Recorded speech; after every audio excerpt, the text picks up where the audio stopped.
Good evening, everyone. I hope that you're having a fantastic one out there. I hope you're doing well. Thank you as always for joining me here on the channel. First time, fifth time, 10th time, last time, your first time, anytime is a good time to listen to some music. So let's go ahead and do that. We're going to check out Stackridge. We're going to listen to this track, Godspeed the Plough, which is coming off of their 1973 album, The Man in the Bowler Hat.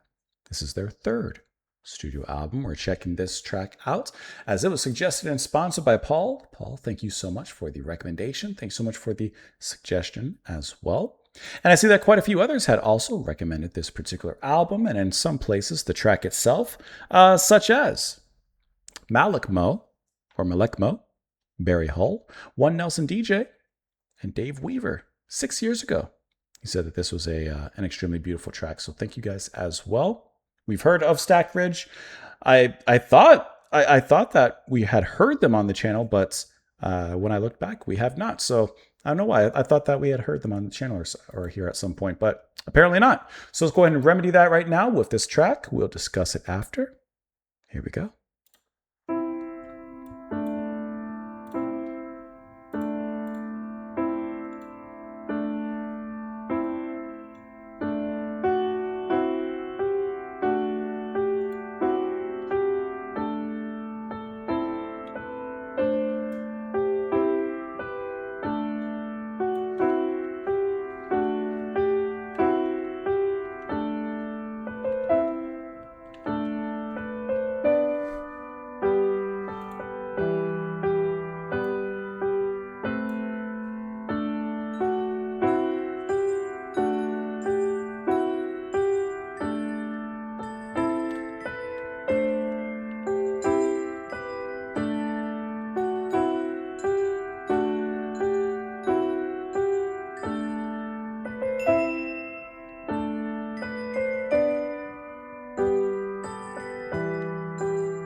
Expecting the violin.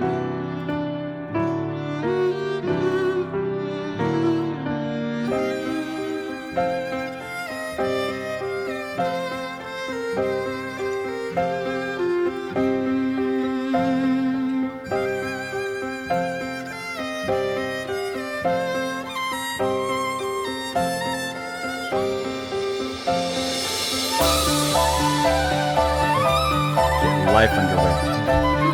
It sounds like something old coming back to life.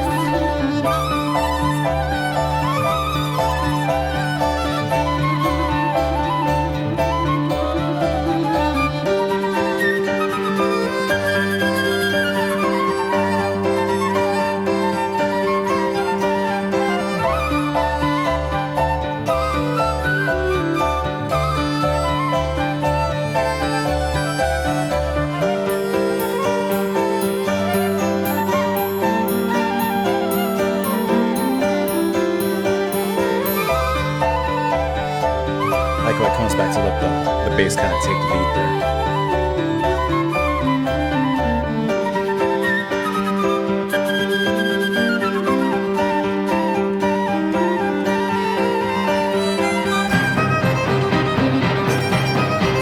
I really wasn't expecting that.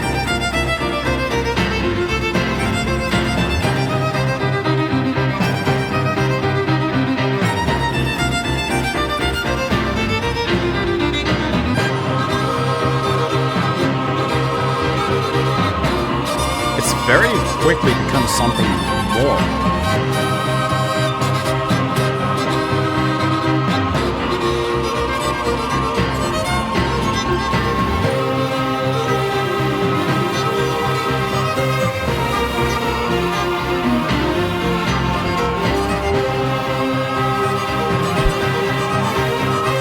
Sounds like a movie soundtrack.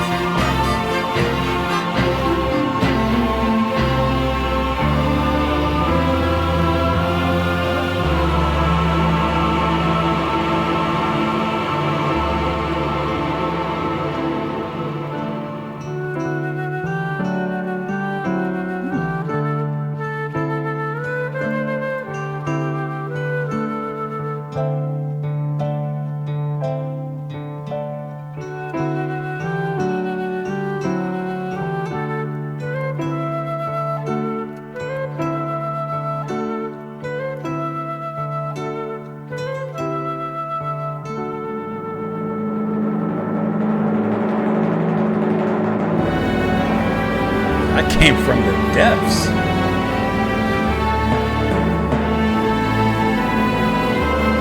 Wow.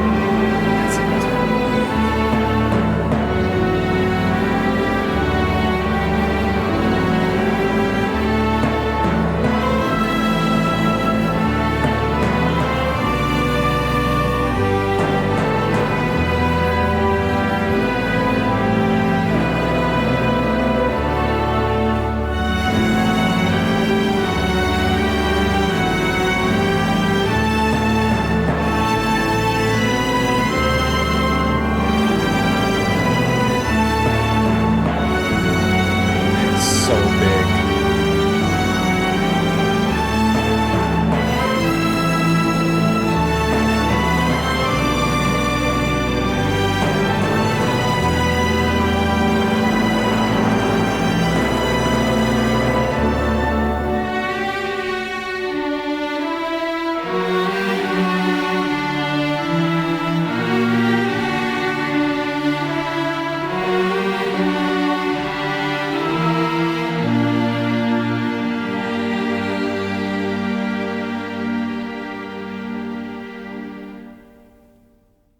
You know, it's also worth noting that this is the final track on the album. And this, without knowing the context of what precedes it musically, this has a very epic send off feel for sure. This is definitively conclusive, starting off from an incredibly humble place with just the piano kind of coming in and a very slow, methodical melody into something so grandiose by the end of it that it really doesn't even resemble where it came from in its humble beginnings. Because when I'm listening to this, nice quaint piano, but by the time we get to this, it's so different, and yet the progression is clearly stated, it's clearly there, and it's interesting how this track grows and progresses from the very humble beginnings to the end. Now, can I tell you what I was visualizing in listening to this particular track? And it's okay if you laugh at me. I thought about someone, an older person, sitting in a chair, perhaps laying in bed, just at their home, and they're close to their final days. They're like I said, much older. They're close to their final days, and they're not moving as much as they used to. They're not speaking as much as they used to. Time is growing closer and closer. And that's what I felt this beginning was like. Slow, methodical, kind of like the ticking of the clock. A lot of life has moved on from them at that point. And, they're sitting in a house that's, of course, very old, and just decorated per the era. And I felt like sad listening to that, and that's just where my mind went. That I can't help where my mind goes. That's the reaction. That's how my mind goes. I picture a lot of things, especially with instrumental music. However, this person has moments where they relive their glory days. They relive their youth. They relive the adventures that they had, the loves that they've loved. They just reminisce, and all of it comes in full and beautiful effect. And that's exactly what I thought when the music began to fill in with life. Because this felt like a old dusty room that's almost empty of life. It just feels dusty and old.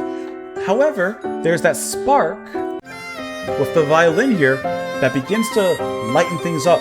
All of a sudden, this is my mind creating a movie, basically. All of a sudden, the dusty curtains blow open and the black and white scenery begins to fill with color. And all of a sudden, those memories start to return to this person. And it's like one last trip down memory lane. And I feel like the way that the music began to liven up and become reinvigorated was magical and really beautiful. And it's funny how the life starts to step in here. The bass begins that rhythm, and I like how the flute jumps on top of that. The bass is going to be performed here by Jim Crun Walter, with flute by Michael Mutter Slate. So I really like how they brought this liveliness to it. It almost felt like they were conducting the orchestra of this particular piece here.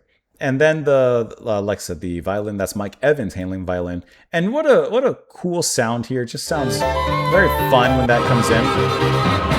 This is epic. This is. I don't know what our person here in his house is thinking at this particular point, but they are really reliving an adventure that they had or travels that they've made. You know, like they're just living. And I really think it's cool how epic and symphonic this is, and it's completely different than what I would have, I guess, expected from the band. But there's that moment when kind of quiet down. Maybe still going through memory lane, but now just hitting something a little bit more subtle. Maybe, not such a big adventure, but maybe settling down and getting married, maybe having a first kid. There's that's the feeling and the memories and the visuals I get with this. But I think it's incredibly beautiful, very pastoral, but at the same time, like I said, very grandiose and majestic. We get one last go around. This return of the motif, but in a slow and heavy and long drawn out way, is truly worthy of a final send-off. The way that all that comes back, just like this tidal wave, the drums, the timpani, rolling everything in. That's just a really great way to end this piece and to walk us out. That's really good. Yeah, that's a really cool piece of music. And it's very interesting seeing the personnel on here. Besides the band, of course, themselves, but additional personnel. You have a lot of people on here, including Annie McKay here. And then George Martin's producing. That's really, really fantastic. That's awesome. This was a really cool track. And so, like I said, I haven't heard Stackridge for some reason. I thought we did before. But is this typical of their music, or is this the standouts? Is this the atypical from them? Cool track. Let me know what you guys thought. Naturally, and as always, below in the comment section. Thank you, Paul, so much for the recommendation and for sending in the request. I appreciate that. I hope you guys enjoy the rest of your day. Please come on back again next time. I will see you later. Bye.